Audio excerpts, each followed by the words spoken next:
अस्सलाम वालेकुम की हाल है मेरे सब प्यारे दोस्तों का। उम्मीद करना जनाब सारे बिल्कुल ठीक होंगे और असी भी जनाब बिल्कुल ठीक हाँ और उम्मीद करना तुसी भी सारे बिल्कुल ठीक ठाक होवोगे।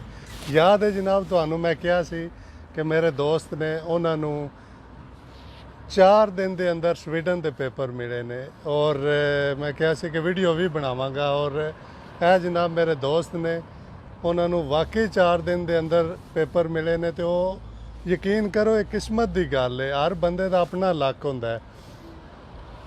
इन्हां दा नाम जनाब ताहिर महमूद है जी। भाईजान की हाल है जी जनाब, सब तो पहले मेरी तरफ से तमाम सारे अस्सलाम वालेकुम तमाम दोस्तों को। तो जी पंजाबी च गल करो बेशक ना। हाँ जी तमाम दोस्तों मेरी तरफ से सब से पहले अस्सलाम वालेकुम। तो जी जनाब इसी तरह गल है कि मैं इत्थे आया सा स्वीडन तो मैं तो पहले आया इस वजह से मैं चलो देखसा जाके उत्थे के सूरत हाल है। पहले तो इधर तो मैं इत्थे घूमया फिरया भी नहीं हाँ तो 2-4 दिन 5 दिन इत्थे मैं रहा वहाँ जिस टाइम ते दोस्त सन मेरे इत्थे दोस्तों को आया मैं तो उस तो बाद मैं चलते शहर भी नहीं देखा घूमया फिरया। तो मेरा इतफाकिया बंदियां नाल गल हुई है कागज़ शागज़ के मुताबिक कागज़ जे मैं बनवाने की कोशिश की है बनवाए गए उपसाला उत्थे कागज़ बनवाए जमा कराए तो फिर मैं 1 महीने की छुट्टी लैके इत्थे आया सा स्वीडन। मैं कहा चलो नाल फिरांगा तो घुमा फिर सा भी तो उस तो बाद जनाब उत्थे तकने के सूरत हाल है। मैं थोड़ा तफसील ना दसना क्योंकि एकदम बंदा जो कैमरे सामने आंदा थोड़ा जिहा आंदा तो ये भाईजान जनाब इत्थे आए सी। इन्होंने आख्या वेखांगे किस तरह का हिसाब किताब है इत्थे ते पेपर आके रहिंदे स्टॉकहोम सिटी थी पेपर इन्हें जमा कराए ने उपसाला।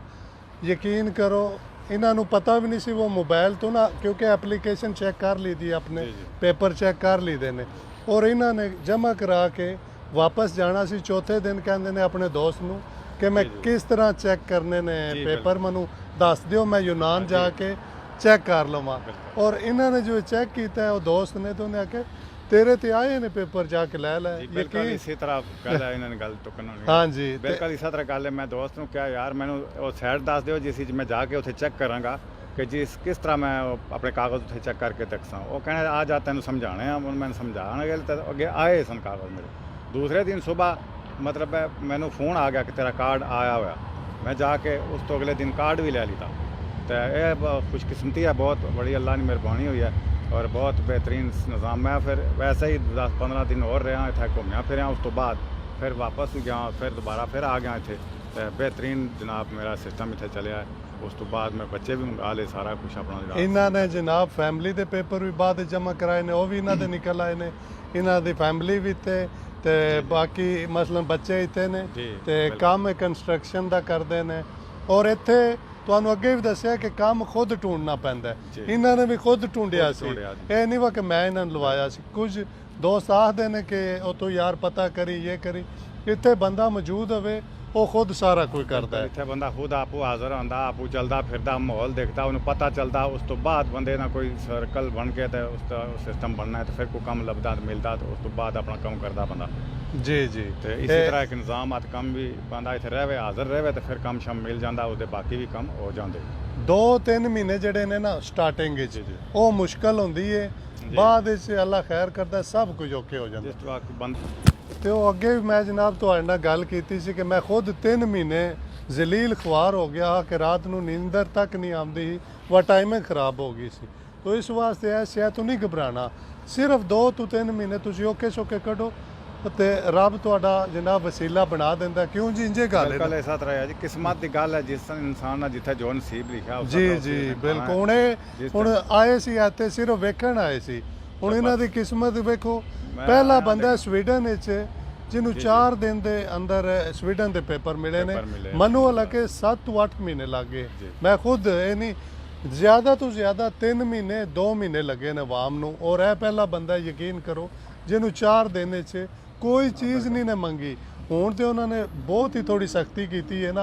बैंक स्टेटमेंट मालक दे पे स्लिपां आखिरी 3 ओदा कॉन्ट्रैक्ट ये याद रखना है। किसी को कॉन्ट्रैक्ट मुल नहीं लेना पैसे दे के नहीं लेना।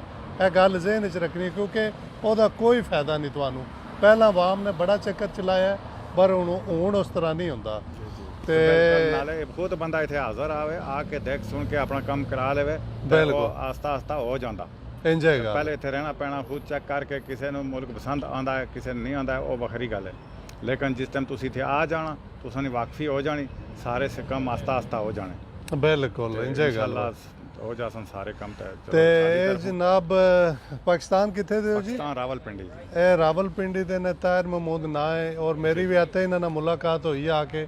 ਪਹਿਲਾਂ ਮੈਂ ਨਹੀਂ ਜਾਣਦਾ ਸੀ ਔਰ ਹੁਣ ਤੇ ਮੇਰਾ 2 ਸਾਲ ਤੋਂ ਸਾਡੀ ਸਲਾਮ ਦੁਆ ਹੈ। ਜੀ ਜੀ ਤੇ ਮੈਂ ਕਿਹਾ ਚਲੋ ਇੱਕ ਵੀਡੀਓ ਯਾਰ ਸ਼ੇਅਰ ਕਰ ਦਈਏ ਦੋਸਤਾਂ ਨਾਲ। ਬਿਲਕੁਲ ਜੀ, ਤੇ ਬਹੁਤ ਅੱਛਾ ਲੱਗਾ ਜਨਾਬ ਤੁਹਾਡੇ ਨਾਲ। ਬਹੁਤ ਮਿਹਰਬਾਨੀ ਜੀ तमाम ਦੋਸਤਾਂ ਨੂੰ ਮੇਰੀ ਤਰਫ अस्सलाम वालेकुम ਤੇ ਬਹੁਤ ਅੱਛਾ ਲੱਗਾ ਜਨਾਬ ਜੀ ਠੀਕ ਹੈ ਜਨਾਬ। ਇਨਸ਼ਾਅੱਲਾ ਨੈਕਸਟ ਮੁਲਾਕਾਤ ਹੋगी। ਅੱਲਾਹ ਹਾਫਿਜ਼।